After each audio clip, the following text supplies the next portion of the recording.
راستے میں کون آیا؟ میرے اور پبلک کے مدرسہ.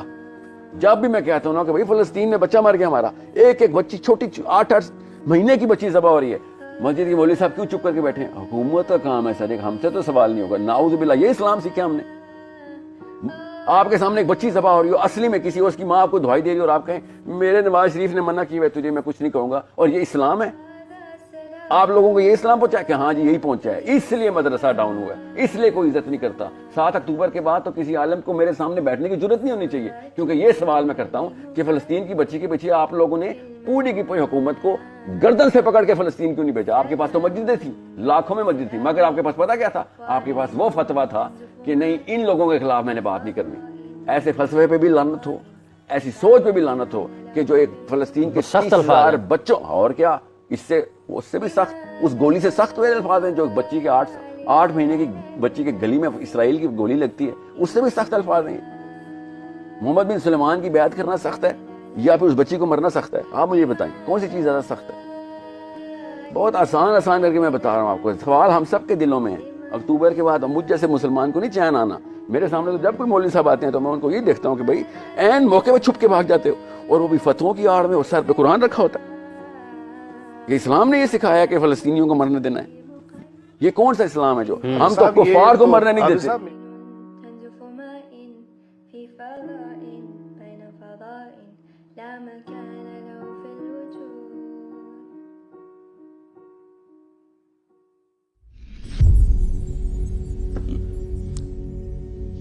فقیرہ چون مسجد سب کشیدہ.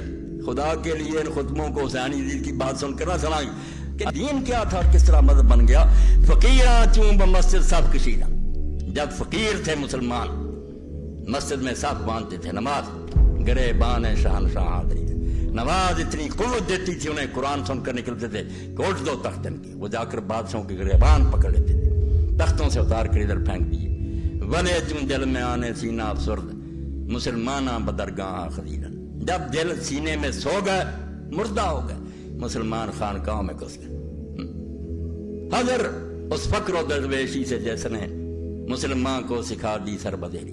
فرماتے ہیں لعنت بھیجے اس فقیری اور درویشی پر جس نے مسلمانوں کو یہ سکھا دیا کہ جو کافر آ جائے اس کے سامنے سر جھکا دو. اب بدماشوں کے سامنے جھکنا سکھایا، غیرت چھین لی. کفر کو اس کی فکر نہیں کہ آپ مسجدوں میں بیٹھ کر اللہ اللہ کریں، نمازیں پڑھیں یا لمبے لمبے اذکار کریں، ممبروں پر فضائل سنائیں یا درس قرآن و حدیث میں مشغول ہو جائیں، رنگ برنگ کی پگڑیاں پہنیں یا ماتموں میلادوں کے جلوس نکالیں، شب جمعہ یا شب برات منائیں یا محافل حمد و نعت کریں. کفر چاہتا ہے آپ یہ سب شوق سے کریں، مگر نظام کفر و الحاد کے ماتحت رہ کر کریں، اور اللہ تعالیٰ کے نظام کے نفاذ کی بات نہ کریں. آپ خانقاہیں بنائیں، عرس منائیں، تبلیغی اجتماعات کریں، مگر اللہ کے نظام کی بالادستی کی بات نہ کریں. کفر کو حکومت کا اختیار دیں اور اسلام کو محکوم رہنے دیں. کفر کے ایوانوں میں زلزلہ تو تب آتا ہے جب مسلمان بدر و حنین کی سنت پر عمل کرتا ہے. ایسا کوئی اسلام رسول اللہ صلی اللہ علیہ وآلہ وسلم سے ثابت نہیں جو وقت کے فرعون اور ابو جہل سے نہ ٹکرائے. مفکر اسلام مولانا سید ابو العلا مودودی رحمۃ اللہ علیہ. ہندوستان میں مشائخ کے خانقاہی سلسلوں کی بدولت صوم و صلات کی رسمی پابندی اسلام کی اساس ہو گئی ہے، اور حجرہ نشینی اور دم کشی اہل اللہ ہونے کی نشانی بن گئی ہے. حالانکہ قرآن نماز و روزہ کے علاوہ باطل کے خلاف جہاد و غزہ کا اعلان اور عدل و قسط کا فرمان بھی ہے. ہمارے مشائخ مرض سے سمجھوتا کر کے اس غلط فہمی کا شکار ہیں کہ وہ تندرست ہیں. وہ سجدوں کی آزادی سے اس مغالطے میں ہیں کہ اسلام کو اقتدار حاصل ہے. ابو الکلام آزاد، صفحہ نمبر 48، آغا شورش کاشمیری. علماء کے لیے اب یہ وقت نہیں ہے کہ وہ الیات اور مابعد الطبیعیات اور فقہی جزیات کی بحثوں میں لگے رہیں. رسول اللہ کو علم غیب تھا یا نہ تھا، خدا جھوٹ بول سکتا ہے یا نہیں، رسول کا نظیر ممکن ہے یا نہیں، احصال ثواب اور زیارت قبور کی شرعی حیثیت کیا ہے؟ آمین بالجہر اور رفع یدین کیا جائے یا نہ کیا جائے؟ مسجد میں ممبر و محراب کے درمیان کتنا فاصلہ رکھا جائے؟ یہ اور ایسے ہی بیسیوں مسائل جن کو طے کرنے میں آج ہمارے پیشوایان دین اپنی ساری قوتیں ضائع کر رہے ہیں، دنیا کے لیے کوئی اہمیت نہیں رکھتے، اور ان کے طے ہو جانے سے ہدایت و ضلالت کی اس عظیم الشان لڑائی کا تصفیہ نہیں ہو سکتا جو اس وقت تمام عالم میں چھڑی ہوئی ہے۔ آج اصلی ضرورت ان مسائل کے سمجھنے کی ہے جو ناخدا شناسی اور لادینی کی بنیاد پر علم اور تمدن کے صدیوں تک نشوونما پاتے رہنے سے پیدا ہو گئے ہیں۔ ان کی پوری تشخیص کر کے اصول اسلام کے مطابق ان کا قابل عمل حل پیش کرنا وقت کا اصلی کام ہے۔ اگر علماء اسلام نے اپنے آپ کو اس کام کا اہل نہ بنایا اور اسے انجام دینے کی کوشش نہ کی تو یورپ اور امریکہ کا جو حشر ہوگا سو ہوگا، خود دنیا اسلام بھی تباہ ہو جائے گی، کیونکہ وہی مسائل جو مغربی ممالک کو درپیش ہیں تمام مسلم ممالک اور ہندوستان میں پوری شدت کے ساتھ پیدا ہو چکے ہیں، اور ان کا کوئی صحیح حل بہم نہ پہنچنے کی وجہ سے مسلم اور غیر مسلم سب کے سب ان لوگوں کے الٹے سیدھے نسخے استعمال کرتے چلے جا رہے ہیں جو خود بیمار ہیں۔ اب یہ معاملہ صرف یورپ اور امریکہ کا نہیں بلکہ ہمارے اپنے گھر اور ہماری آئندہ نسلوں کا ہے۔ تنقیحات۔ مذہب کے دکانداروں نے جہل و تقلید اور تعصب و ہوا پرستی کا نام مذہب رکھا ہے، اور روشن خیالی و تحقیق جدید کے عقل فروشوں نے الحاد و بے قیدی کو حکمت و اجتہاد کے لباس فریب سے سنوارا ہے۔ نہ مدرسے میں علم ہے، نہ محراب مسجد میں اخلاص، اور نہ میکدے میں رندان بے ریا۔ ارباب صدق و صفا ان سب سے الگ ہیں اور سب سے پناہ مانگتے ہیں، ان کی راہ دوسری ہے۔ تذکرہ صفحہ نمبر 40، ابوالکلام آزاد۔ ملا کی نظر نور فراست سے ہے خالی، بے سوز ہے میں خانہ صوفی کی مے ناب۔ اے وادی لولاب، آج تیرے شریعت اور طریقت کے علمبرداروں کی حالت ناگفتہ بے ہے۔ شریعت کے حامل مولوی، ملا اور علماء بصیرت کے اس نور سے بے بہرہ ہیں جس سے وہ مسلمانوں کو درپیش معاملات کی اصلیت کو پا سکیں اور انجام تک کو دیکھ سکیں۔ صوفی جو یہ دعویٰ کرتے ہیں کہ ان کے پاس وجدان کی شراب ہے اور یہ خالص شراب پی کر آدمی اللہ میں مست اور ہر دوسری مستی سے کنارہ کش ہو جاتا ہے، وہ بھی رسم کے صوفی رہ گئے ہیں۔ ان کے شراب خانے میں اب وہ خالص شراب جس کو پی کر پینے والے کی روح میں حرارت پیدا ہو جائے باقی نہیں رہی ہے۔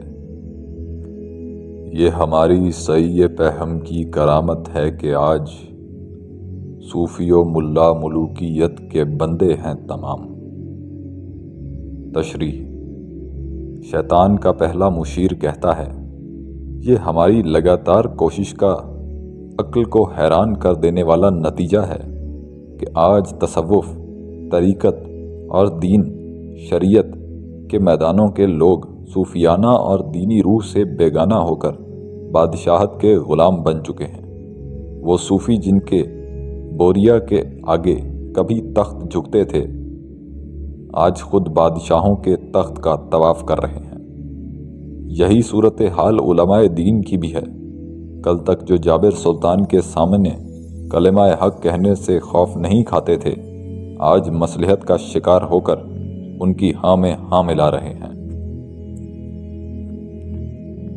کیا صوفی و ملا کو خبر میرے جنوں کی، ان کا سرے دامن بھی ابھی چاک نہیں ہے۔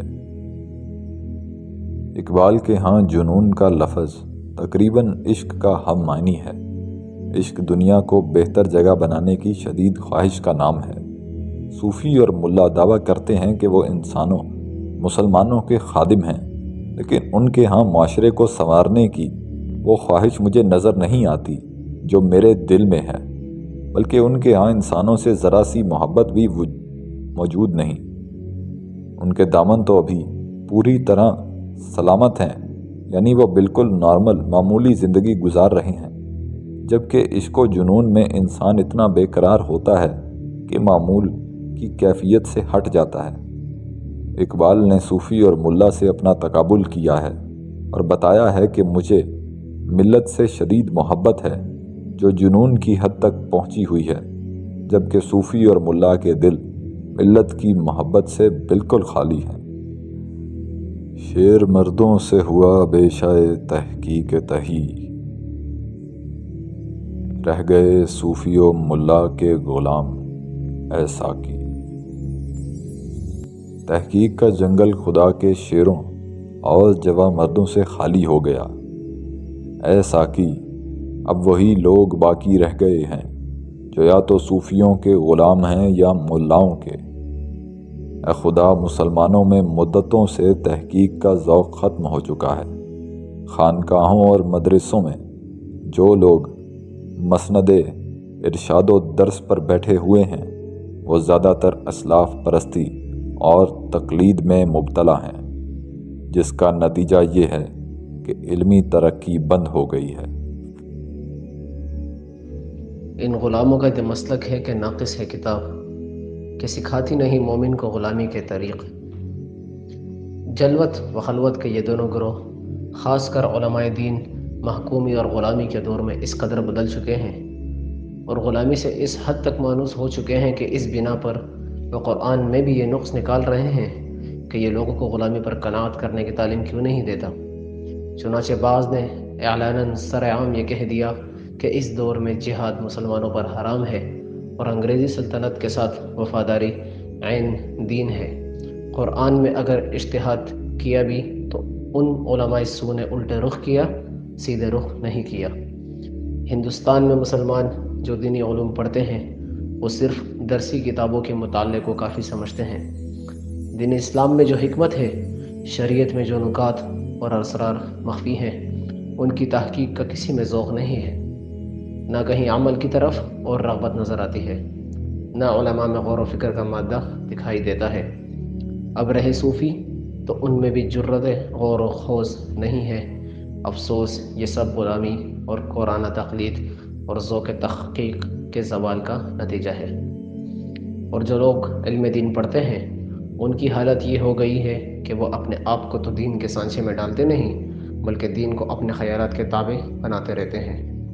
غلامی میں ان کی فطرت عزت اس درجے نے مس کر دی ہے کہ کتاب اللہ سے کفار کی غلامی کے جواز کی دلیلیں تلاش کرتے ہیں۔ گویا ان کے اس طرز عمل سے یہ معلوم ہوتا ہے کہ ان کی رائے میں کتاب اللہ ناقص ہے، کیونکہ وہ مومنوں کو غیر اللہ یعنی حکمران یا غیر شرعی کے نظام کی غلامی کا طریقہ نہیں سکھاتی۔ اس شعر میں ان دنیا پرست علماء کی طرف اشارہ ہے جنہوں نے انگریزوں اور دوسرے کافروں کو غیر شرعی حکومت کو اپنے ناقص عقل سے اجتہاد کر کے قرآن اور حدیث کی روح سے مسلمانوں کے لیے رحمت قرار دیا اور مسلمانوں کو یہ مشورہ دیا کہ ان دشمنان دین کی حمایت کریں۔ اس لیے اللہ تعالیٰ نے ہمیں متنبع کیا کہ سن لو اکبر آبادی کی زبان میں کہ جو تحریک، جو عالم دانشور کتاب میں لکھے لیکچر دے مگر دین کو غالب نظام کی حیثیت سے پیش نہ کرے کہ مسلمان حکومت کرے گا، رہا من کرنے کہیں رہے گا، اس کو سمجھو یہ قذاق ہے، لصوص الدین، دین کے ڈاکو میں سے، دین کو برباد کرنے کے لیے یہ دشمنوں کا ایجنٹ ہے۔ مسلمانوں کو کمزور بنا کر رکھنا چاہتا۔ مسلمان دنیا میں کسی کے ماتحت رہنے کے لیے نہیں آیا۔ اکبر آبادی مرحوم نے کہا کہ اگر دین کے ساتھ قوت نہ ہو تو وہ کیا ہے؟ فقط ایک فلسفہ، نہیں مذہب میں غرض و حکومت صرف بعض ہیں تو وہ کیا ہے؟ فقط ایک فلسفہ، خیالی باتیں ہیں۔ دین تو وہ ہے جس کے ہاتھ میں طاقت ہوگی، وہ نظام چلائے گا، جو اس کی مخالفت کریں گے ان کو سزائیں ملیں گی، دنیا میں امن قائم کرے گا اپنے اصولوں کے تحت۔ اس لیے حکومت اسلامی اس کے بغیر دین نام کی کوئی شے، کوئی مذہب ہو سکتا ہے دھرم ہندوازم کی طرح یا عیسائیوں کی طرح، اسلام جو اللہ کے نبی لے کر آئے وہ حکومت سے الگ نہیں ہو سکتا۔ اس تو رب دے بندیو اینو کوئی نہ سمجھے بھی مینوں کوئی چسکا نہیں، میری روح چ وڑیا اگر قرآن دی حکومت قائم نہیں ہوتی تو میری نماز روزہ تواڈے حج زکاتاں سب بیکار ہے. اسی ایک دنیاوی دھندا کر رہے ہیں کہ خدا دی کتاب جڑی الماریاں بند ہے اور بندیاں دے بنائے حکم جڑے دنیا چل رہے. یہ غیرت اور جوش اگر اسلام سارے چ نہیں پیدا کرتا تو عیسائیاں دا مذہب ہے, بدھاں دا مذہب ہے کہ پوجا پاٹ کری جاؤ تو بس ٹھیک ہے. اسلام نال دا کوئی تعلق. اسلام جتھے قرآن لے کے آیا وہ نال تلوار لے کے آیا. ایویں نہیں کسی نوں وڈ دی ظلم مٹاؤ, بالکل بے گناہ دا خون اللہ دے رسول نے ڈکیا. یہ جھوٹ بولتے ہیں مسلمان میں وڑتا پھرتا. مسلمان دی تلوار مظلوماں دی حمایت لی, بھاویں وہ عیسائی سے ظلم ہوئے ہندو سے. اسی ظلم روکنا, کلمہ نہیں پڑھاؤنا. کلمہ اگلے دی مرضی, پڑھنا چاہتا جنت جانا جاوے, نہیں جانا چاہتا نہ ریا بن کے رہے, گرجاں چ رہے, اپنی عبادتاں کرے, دین ساڈا ویکھے, چنگا لگے من لے. اس تو غلبے تو بغیر جڑا نا غلبہ اسلام والا اسلام نہ کہو. بھائی یہ کہڑے دین کی گل تھی سمجھاؤ دے, یہ کسی کافر دا دین ہو سکتا, اسلام نہیں. ان غلاموں کو شکایت ہے کہ ناقص ہے کتاب کہ سکھاتی نہیں مومن کو غلامی کے طریقے. یہ آدھے سانو تو قرآن چاہیے جہاں آخے تو روس آ جائے کہ کس طرح سلام کرنا. امریکہ بھائی یہ اسلام جڑا نا یہ ہے نہیں ہے دین چ, یہ قبول کرنا تو عیسائی ہو جاؤ, بدھ ہو جاؤ, درویش بن کے رہو. اسلام جڑا دین چاہتا ہوگا یا اپنی حکومت بنا, یہ نہیں بنی تو ہجرت کرنا, وہ ملک چھڑ جا. روٹی لی امریکہ نو نہ دور تے گرین کارڈ نہ لب, اے کفر ہی. مسلمانوں کے علاقوں تو دارالکفر جا کے وسن رہا, اور دین تے تجارت نہیں لیا کہ اگر تو پرمٹ لے کے تجارت نہیں جا سال تو زیادہ تو کافران دے ملک نہیں رہ سکتا, واپس آنا پਊ گا. اور بال بچہ تو لے جانا بالکل حرام ہے. تسی کافران جا کے دیکھ کے چاہتے بچے تھوڑے اتنے بدماش بن جائے روٹی کی خاطر. ہجرت دا حکم ہے کہ اس کو علاقے چھڈو. مگر یہ گلاں دین دیاں, یہ بعض دیاں گلاں شاہین دیاں, وہ فریب خوردہ شاہین کہ پلا ہو کر گمسوں میں. بعد دے بچے نوں جا کے گرجاں وال دیے گداں, اتنے وہ غریب پڑے انہوں مولوی صاحب کی گلا کداں سمجھاؤ. وہ فریب خوردہ شاہین کہ پلا ہو کر گمسوں میں, اسے کیا خبر کہ کیا ہے رہو رسم شاہ بازی.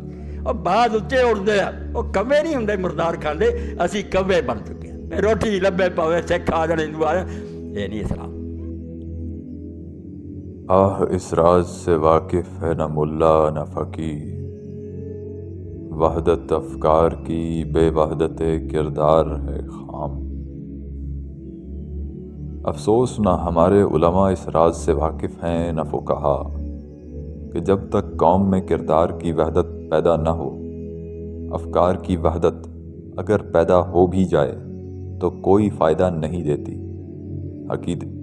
حقیقت حال یہ ہے کہ آج کے مسلمانوں میں نہ وحدت کردار ہے نہ وحدت افکار ہے. آج کے پیشہ ور دینی رہنما توحید کی باتیں تو بہت کرتے ہیں, لیکن ان کا اپنا کردار اس سے بالکل مختلف ہے, جس کی وجہ سے مسلمان قوم میں بھی خیالات و اعمال کی یگانگت موجود نہیں, بلکہ ہر طرف منافقت نظر آتی ہے. واضح رہے کہ زبان سے لا الہ کہنے سے کچھ حاصل نہیں ہوتا جب تک ہمارا عمل ہمارے اس قول کی گواہی نہ دے. خرد نے کہہ بھی دیا لا الہ تو کیا حاصل, دل و نگاہ مسلمان نہیں تو کچھ بھی نہیں. قوم کیا چیز ہے, قوموں کی امامت کیا ہے, اس کو کیا سمجھیں یہ بیچارے دو رکعت کے امام. آخر میں اقبال اس بات پر افسوس کرتے ہیں کہ ہمارے موجودہ امام جو صرف نمازوں میں امامت کراتے ہیں, یہ لوگ اس حقیقت سے واقف نہیں ہیں کہ قوم کا مفہوم کیا ہے اور قومیں کیسے برسر عروج آتی ہیں اور ان کی امامت و قیادت کیسے کی جاتی ہے. یہی وجہ ہے کہ وہ قوم کی رہنمائی سے قاصر ہیں. ایسے پیشہ ور اور خود غرض علماء, فقیہ اور امام جن کی باتیں علامہ نے مذکورہ بالا اشعار میں کی ہیں, یہ جو 2 رکعتیں پڑھانے والے امام ہیں, وہ بیچارے اس حقیقت کو کیوں کر سمجھ سکتے ہیں کہ قوم کیا شے ہے اور قوموں کی امامت کیوں کر کی جاتی ہے. گویا نام نہاد ملا محض سجدے کرانا جانتے ہیں, لیکن ملت کو کس طرح ایک زندہ و قوی اور باعظمت ملت بنانا ہے اس سے وہ بے خبر ہیں. وہ شوق و جذبہ عمل سے دور ہیں. اقبال کی نظر میں امام برحق کی تعریف یہ ہے وہی تیرے زمانے کا امام برحق, ہے وہی تیرے زمانے کا امام برحق جو تجھے حاضر و موجود سے بیزار کرے۔ ہر نفس ڈرتا ہوں اس امت کی بیداری سے میں، ہے حقیقت جس کے دین کی احتساب کائنات۔ آج احتساب کا لفظ تو بدتمیز لوگوں کے لیے استعمال ہوتا ہے۔ اب یہ ہے شیطانی آرڈر جس کو لوگوں نے نافذ کیا ہے، خبردار احتساب کا نام ہے، محاسبہ تو اللہ نے کرنا ہے۔ یہ مذہب کے نام پہ سکھایا جائے، یہ سیاست کے نام پہ سکھایا جائے، یہ مقدس ہستیاں بنا کے یا مقدس ادارے بنا کے یہ کام کیا جائے کہ جس کا احتساب نہیں ہو سکتا۔ یار ان مقدس ہستیوں میں محمد رسول اللہ سے بڑھ کر کون سی ہوگی؟ حضرت ابو عمر سے بڑھ کر کون سی مقدس ہستیوں ہوگی؟ محمد رسول اللہ اپنے آپ کو احتساب کے لیے پیش کر رہے ہیں۔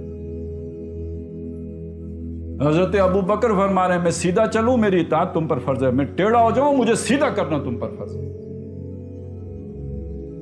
حضرت عمر کا واقعہ تو سب کو معلوم ہے کہ بھئی یہ آپ کے کپڑے کدھر سے بن گئے۔ میری بات سنیں، یہ شے وہاں قدر کے طور پر، ویلیو کے طور پر لوگوں کے ذہنوں میں بٹھائی نہ گئی ہوتی، کسی کو جرت ہو سکتی تھی کہ خلیفہ وقت کو خطبہ دیتے وقت اٹھ کے کہہ دے؟ یہ وہاں معروف تھا تبھی تو کہہ دیا، غیر معروف ہوتا سارے لوگ اتنی موٹی موٹی آنکھیں نکال کے دیکھتے یہ بدتمیز کہاں سے آ گیا، گستاخ، ناہنجار، اس کی آخرت برباد۔ آج تو یہی ہوتا ہے۔ آپ ذرا کسی، حضرت عمر تو خیر حضرت عمر تھے ایک جھوٹے مکار دغا باز فراڈی، کوئی پیر آپ کو ٹکر جائے، کوئی امیر آپ کو ٹکر جائے، اس سے ذرا پوچھ کے دیکھیں بڑی مجلس میں لوگوں نے آپ کے چھتڑے نہ اڑا دیے تو کہنا، اور آپ کی نسلوں کے اوپر سے بھی بدتمیزی کا داغ نہیں دھلے گا۔ اور ویسے مرنا سب نہیں ہوتا ہے، جب مریں گے تو پھر بھی یہی کہیں گے اس لیے مر گیا ہے کہ اس نے وہ فلانے صاحب کی گستاخی کی تھی۔ تو اب معروف منکر ہو گیا، منکر معروف ہو گیا، تو جس کے دین کی حقیقت ہی احتساب کائنات ہے اس کو یہ سکھا دینا ہے کہ احتساب اپنا بھی نہیں کرنا ہے۔ وہ حاسبوا انفسکم قبل ان تحاسبوا، اپنا احتساب بھی نہیں کرنا، نہ کسی کے بارے میں آدمی کو مثبت سوچنا چاہیے۔ کیسے سوچنا چاہیے؟ مثبت سوچنا چاہیے۔ اب وہ مجھے نام نہیں، یہ جو آپ کے موٹیویشنل سپیکر ہوتے ہیں، گلاس آدھا بھرا ہوا ہے کہ آدھا خالی ہے؟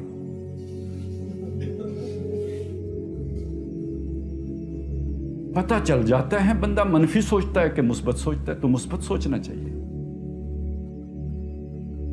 1971 میں پاکستان ٹوٹ نہیں گیا تھا، پاکستان دو ہو گئے تھے۔ یہی مثبت ہوگا نا، دو ہو گئے تھے، پہلے ایک پاکستان تھا اب دو پاکستان ہو گئے۔ آپ نے دیکھا نہیں، پہلے ایک کو امداد ملتی تھی اب دو کو امداد ملتی ہے۔ ایک پاکستان کی بڑی لمیٹیشنز تھی، اب انڈیا دو پاکستانوں کے بیچ میں اس کی پسلیاں جکڑی ہوئی ہیں۔ یہ سارا جو ہے مثبت سوچنا چاہیے نا۔ تو یہ مثبت اسی لیے بندہ سوچتا ہے کہ آنکھیں بند رکھے کبوتر۔ تو ہے حقیقت جس کے دین کی احتساب کائنات۔ احتساب بہرحال منفی سوچے بغیر نہیں ہو سکتا، سوال کھڑا ہوگا تو احتساب ہوگا، اور کچھ نہ کچھ بہرحال جس میں بے لاگ پن ہوگا تو احتساب ہوگا۔ یہ دو چیزیں اکٹھی نہیں جمع ہو سکتی بھائی، عقیدت اور احتساب، احترام اور احتساب۔ احتساب تو پھر وہ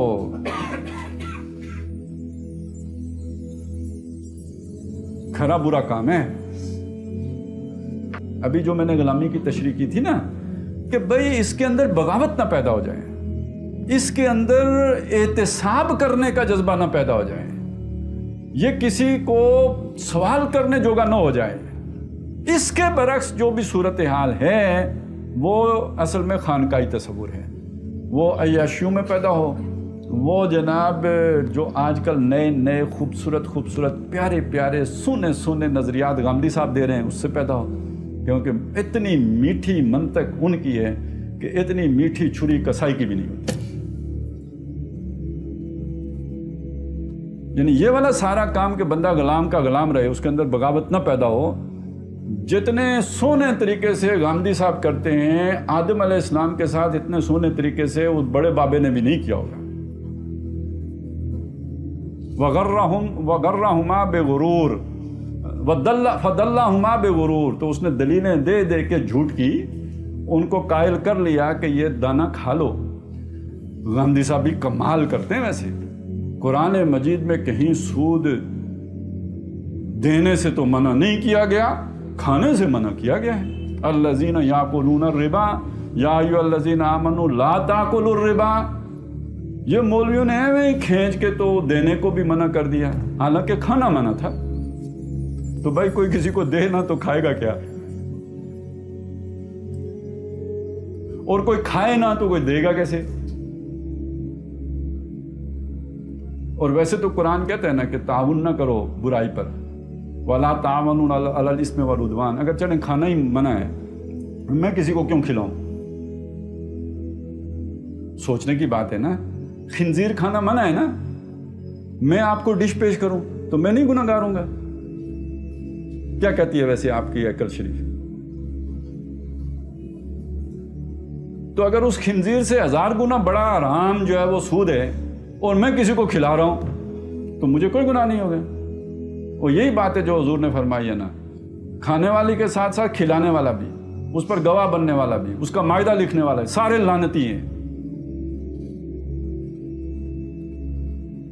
تو ہر وہ تصور کہ جو آپ کی غیرت مار دے، جو آپ کے اندر کی بغاوت کچل دے، جو آپ کے اندر یہ جو اعتصاب کائنات کا مادہ ختم کر دے، جو آپ کی مزاحمت کو توڑ دے، وہ در حقیقت خانقاہی تصور ہے۔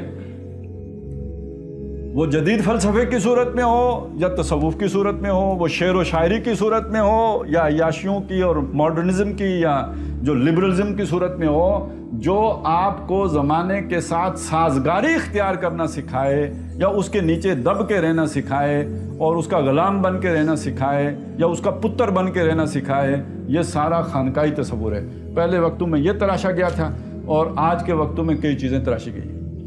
اس کے لیے جو بہترین مثال اس میں چلیں وہ چیز بھی آنی چاہیے ویسے، کہ یہ جو مزاج خانقاہی ہے نا، اس میں وہ بھی شامل کریں، مزاج کھیل و کود، ڈراموں میں مست رکھو، فلموں میں مست رکھو۔ وہ اب تو کوئی ایسی گیمیں ہیں کہ وہ آپ جا کے بچے کے کان میں بھی پھونک مارے تو نہیں سنتا۔ یعنی اتنا تو میرا خیال ہے کوئی صوفی بھی اس طرح مستغرق فی اللہ نہیں ہوتا جتنا یہ مستغرق فی الگیم ہو جاتے ہیں۔ اور اسی میں پھر شامل کر لیجئے یہ جو روز کہانی نہیں آ جاتی، اور حریم شاہ اتھے پھڑی گئی، مینار پاکستان اے ہو گیا، یہ جو ساری کہانیاں آتی ہیں یہ بھی تو آپ کو آپ کی توجہ اپنی طرف کھینچ لیتی ہے۔ اور پھر پوری فلم انڈسٹری، پوری سپورٹس انڈسٹری، یہ سب کیا ہے؟